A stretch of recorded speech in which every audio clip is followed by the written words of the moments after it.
On a sizable, desolate island in the midst of nowhere, the film opens. The immense ocean that borders the isolated area's sides and provides no means of escape surrounds it on all sides. Zoa, a young lady, wakes up stranded on the island's shores with no memory of the previous 12 hours. She wanders the island in frustration looking for any indication of human activity. A short while afterward, Zoa discovers an empty bottle on the beach. She has a flashback to the circumstances that led to her seclusion as soon as she picks it up. The setting abruptly changes to the start of everything. 1 week ago, after a hard day at work, Zoa travels back to the city and greets her younger sister, Gabai, at the door. She settles into bed a short while later and is startled to discover a peculiar message from an unidentified number. Despite her initial misgivings about the text, Zoa chooses to respond to the unknown number against her better judgment. When questioned, the unknown texter admits that they are the Eden Beverage Company's informant and lets Zoa know she's been chosen to go to the business launch celebration. The unknown texter explains that the occasion involves a free journey to a far-off island and sounds like a lot of fun. Zoa is intrigued by the offer and accepts it right away, grinning at the thought of going to a free island celebration. However, the correspondent presents a list of requirements for her to adhere to before taking the offer. First, don't disclose the location of the event to a second person, and second, don't bring anyone along. Despite finding the guidelines to be quite hazy, Zoa agrees to them out of concern for losing her offer. She prepares her belongings the following weekend and travels to the collection location. Zoa and Judith travel to the hidden location together despite agreeing to abide by the company's guidelines. When they arrive, they run into another invitee called Aldo, and the two of them are then guided by an automated drone to an abandoned building. The party is eventually separated from the miniature aircraft and is then confronted by a closed door. A masked man appears a short while later and allows the group enter the structure where they meet and mingle with other invited guests. They don't have to wait long, though, as a convoy of celebration buses shows up to transport them to the island. The visitors quickly rush into the car and spend the rest of the night dancing as they travel. The masked organizers lead them to a boat after they have eventually traveled for several hours to a seaport. The invitees must first go through a verification checkpoint, though, in order to board the voyage. Judith hesitates when she sees this because she doesn't have an invitation. But she still goes to the barrier. Fortunately, her risk pays off because she is still able to join the business despite not having an invitation. All of the visitors are carefully searched, and as a precaution, they even have to go through a metal detector. They are also instructed to put their phones in the skiff as a requirement for entry. The partygoers immediately perceive this as being very suspicious, but they ultimately give in to the organizers' demands and hand over their cell phones. They boarded the boat and set out for the holiday island after all the preparations had been made. They eventually reach their destination about an hour later, and the ushers give them all wristbands. After they've settled in, they start to celebrate and stay up late drinking and having fun. During the event, Zoa meets a man called Daniel, and the two get along right away. Astrid, the chief organizer, makes a significant statement in the midst of the festivities. She says that the launch party was attended by 100 people. Only 5 of the 100 attendees are chosen at random by the beverage company to sample their brand new energy drink.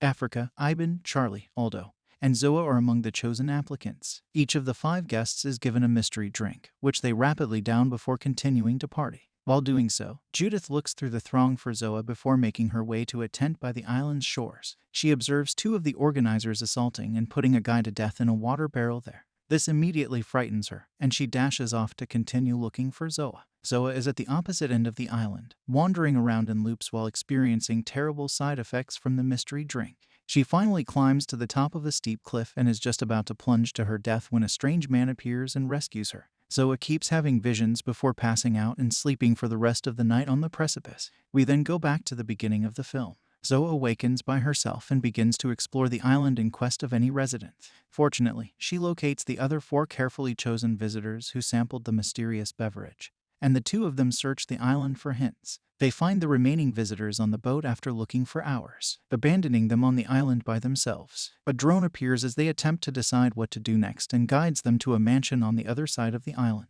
They are stunned to find a village of islanders there, led by Astrid, the chief organizer. She welcomes the stranded party to the developed world and explains that the company's boat sadly left them behind. She offers them a place to stay while they wait and promises them that the vessel will return. Even though Zoa is relieved to hear this, she continues to fret about Judith. Each of the 5 visitors is assigned to a separate apartment, where they coexist with the other occupants. Zoa quickly finds the apartment she was assigned and meets her new housemates Claudia and Nico, who turns out to be the strange man who saved her the previous evening.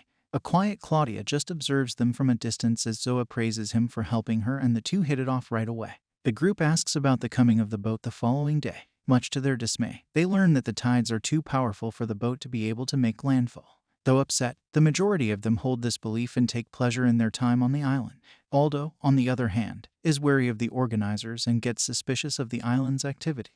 In the scenario that follows, Zoa discovers an island resident by the name of Orson and thinks he looks uncannily familiar. It occurs to Zoa after some thought that he was with Judith the night of her arrival. She closely pursues him and queries him about Judith's whereabouts out of concern. However, Orson claims he never met Judith and exhibits violent behavior, which causes Zoa to worry even more about her friend's safety. Later, as Zoa runs toward the main house, Orson turns and leaves. She is shocked to discover that everyone on the island is participating in a therapy practice. Astrid sees her when she arrives and asks her to participate in the exercise. In spite of Zoa's skepticism, she ultimately agrees to the program after some persuasion. In response to a series of inquiries from the chief organizer about her upbringing, family, and prior trauma, Zoa opens up about some of her darkest secrets. It turns out that Zoa had a difficult upbringing because her mother was a heroin addict and her father was frequently missing. She was therefore given the sole responsibility for looking after her younger sibling, Gabi.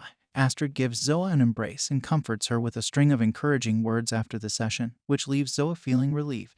The group is informed the following morning that the boat will come the following day to transport them home. The guests are happy to hear the news. But Aldo chooses to leave the island on his terms because he still has his doubts about the locals. The remainder of the group, meanwhile, mixes and blends in without incident with the locals. After the pair perform a somber piano piece, Zoa bonds with Nico right away, while Ivan develops a connection with a resident. Astrid and her husband Eric host a farewell celebration that evening in honor of their visitors' upcoming departure. Aldo makes his way through the terrain and comes across a cargo boat unloading a shipment at the shores while the other islanders celebrate all night. Aldo sees this as his opportunity to flee and rushes back to the group to let them know. He only succeeds in finding Charlie, who he informs of his scheme. Aldo is forced to flee alone after Charlie fires him due to his intoxication. He quickly makes his way back to the island's beaches and swims over to the boat. He hides himself among the cargo once on board and, after exhaling a sigh of relief, drifts off to slumber. Aldo is awakened several hours later by the sound of the boat's motor failing. He hastily climbs to the higher deck where, to his surprise, he sees one of the islanders glaring at him. She tells Aldo to get down on his knees, and he does so while frighteningly gazing at her. She pulls out a device and uses it to pierce Aldo's cranium without any hesitation. She returns to the island carrying his corpse after killing him immediately. Then it becomes clear that Astrid is the cult chief and that the island's residents are all followers. She gives the locals instructions on how to charm the visitors into staying on the island eternally. The following morning, Zoa gets ready for the coming of the boat. She sets out in quest of her fellow visitors, eager to get home. She immediately alerts the others after learning that Aldo has vanished. After learning the news, Charlie thinks back to his meeting with Aldo the night before and shares his escape strategy with Zoa.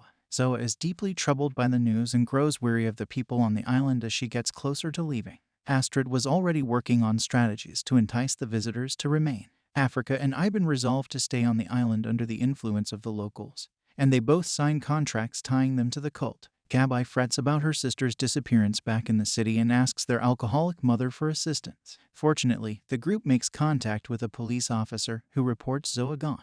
However, since the police don't go out of their way to locate her, this doesn't really accomplish much. Angry, Gabi makes an attempt to persuade her mother to act more forcefully but is met with silence. When Gabi finally snaps, she searches Zoa's chamber for information about her whereabouts. Daniel informs Gabi about his encounter with Zoa as well as the invitation and trip to the remote island. This piques Gabi's interest, and she decides to meet Daniel in the chance of meeting her sister. The islanders gather once more for their regular therapy appointment in the scene that follows. Charlie is chosen specifically to tell his tale this time. He is initially hesitant to participate in the session, similar to Zoa, but Astrid ultimately persuades him to speak up. Charlie spends a lot of time discussing how his sister's death caused him to become alienated from his family, particularly his mother. It turns out that he was careless, and when they were kids, she drowned and perished. As a result, his mother detested him and hardly ever spoke to him after that. When Charlie hears this, Astrid comforts him. Before she can resume the session, Zoa recognizes her for what she is, and she explodes in a rage. She accuses the locals of lying about the boat's arrival and calls Astrid out for tricking them into remaining. After a while, Nico yanks a furious Zoa away from the group and demands that she meet him later that night if she wants to learn the truth about the island. Though confused by his justification, Zoa accepts to meet with him later that day. Nico takes her to an underground cave at dusk and shows her a corpse that is laying on a wooden framework.